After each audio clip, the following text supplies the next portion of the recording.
इस संसार के कांटों को बाहर नहीं सकते आप, लेकिन आपके पैरों में मजबूत जुत्ती है सदाचार की, करनी की जुत्ती है, तो आप कांटों की बाड़ों को पार कर जाएंगे।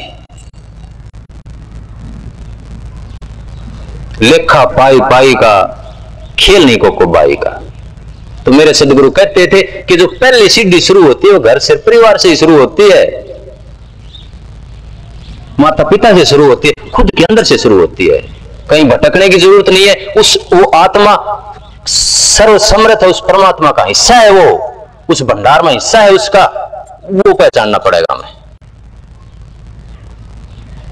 और जब उस चीज की पहचान हो जाएगी, जब उस चीज में हम शामिल हो जाएंगे, मिलेंगे जाकर के, तो सर्व समर्थ वो खुदा हमारे अंदर वास करेगा।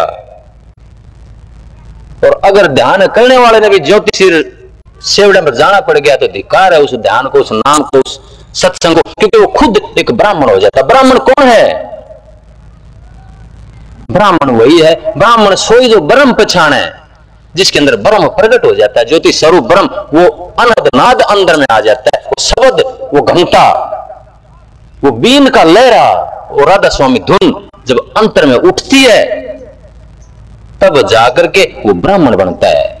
जिस ब्रह्म अंतर में आ जाता है उसी को ब्राह्मण कहा गया है। ये जात पात तो हमने आजकल खड़ी कर ली, पहले ऋषि मुनि होया करते थे,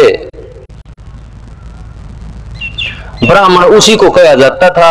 किसी भी जात का होता, क्षत्रिय होता चाहे नीची जाति से होता, ब्राह्मण उसी को कहा जाता था जिसको ब्रह्म का ज्ञान हो जाता था। तो फिर आदमी सर्वसमर्थ हो जाता है। कुदरती उसको जो फैसले होंगे वो प्रकाश में बैठ करके होते हैं, उसके जो फैसले होंगे एक ताकत के अंदर से निकल के आते हैं। आत्मा होती है फैसला करने वाली, वो मन नहीं रहता। फिर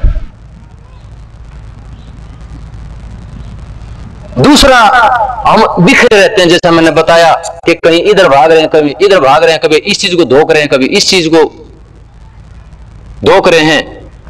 तो उन चीजों से हट करके एक जगह अपनी आत्मा के प्रति समर्पण, अपने अंतर में उतर जाना। सारा ले लो, कोई भी ले लो, लेकिन अगर बिखरे रहोगे तो कोई बरकत नहीं आएगी। चार भाइयों बांट करके कोई पीट लो, लेकिन अगर चार बंधे हुए हैं तो ताकत बन जाती है। कोई बराबर वाला देखने की हिम्मत नहीं कर सकता, बुरी नजर से देखने की हिम्मत नहीं कर सकता। तो इसी तरह हमारी ताकत जो बिखरी हुई है, जब ये इकट्ठी हो जाएगी अंतर में, वो प्रकाश में और धुन प्रकट हो जाएंगी, अनंत नाद प्रकट हो जाएगा, जो सृष्टि का कर्ता भी है, सृष्टि का पोषक भी है और विनाश करने वाला भी है।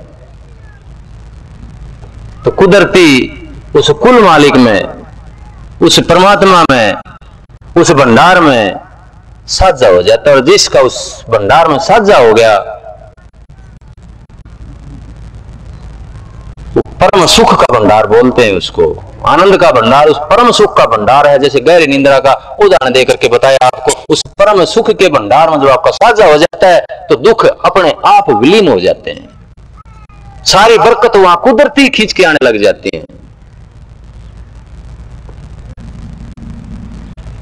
लेकिन दो चार बातें जो बताई, इनको ध्यान में रख कर हमें चलना होगा। घर परिवार से शांति, घर परिवार के अंदर अगर शांति नहीं है तो बाहर कहीं शांति मिलने वाली नहीं है।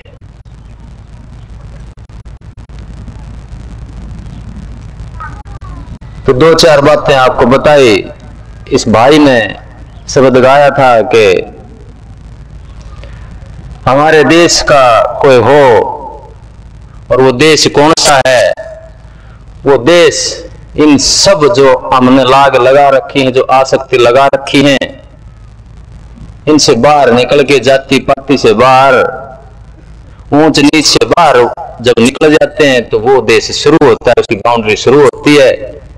और फिर वहां जाकर के हम अंतर में उतर जाते हैं, अंतर में जाकर के उस प्रकाश के दर्शन करते हैं, फिर उस अनंत नाद के दर्शन करते हैं, और सबसे पहली सीढ़ी घंटे का श्रवण करते हैं। हम मंदिर में जाकर के ज्योत लगाते हैं, घंटा बजाते हैं, ये हमारे अंदर ही है। जिसने अंदर का घंटा नहीं बजाया वो सारी जिंदगी घंटा बजाते रहना, मंदिर में जाने की पूर्ति नहीं होती, उस ज्योत के देखने की पूर्ति नहीं होती। इसलिए ऋषियों ने बाहर मंदिर इसीलिए बनाए थे कि बाहर की छाया को पकड़ करके, बाहर के घंटे को बजाकर पकड़ करके हम अपने अंतर आ जाएं, असली घंटे को पकड़ लें, असली ज्योत को पकड़ लें। तो रास्ता अपने अंदर से शुरू होता है और खत्म भी अपने अंदर से ही होता है रास्ता। और वो रास्ता खत्म होने वाला है भी नहीं, वो अनंत रास्ता, अपरिमित रास्ता है। जो उस पर चल पड़ता है उसको पता चलता है कि चीज क्या है। लेकिन मोटी सी बात मैं यही कहूंगा कि अगर कोई आदमी उस परमात्मा के रास्ते पर चल पड़ता है और सच्चाई से, कभी भी कोई बीज कहीं भी बोया गया किसी भी परिवार में, अगर आगे कोई घाटा हो गया उस परिवार में या उस जगह पे या उस देश में, मैं कहता हूं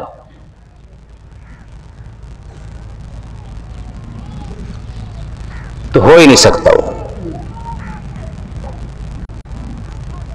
लेकिन इसके लिए हमें अपना विचार ऊंचा करना होगा, ऊंचे सपने रखने होंगे, उसके अनुसार हमें आगे बढ़ना होगा।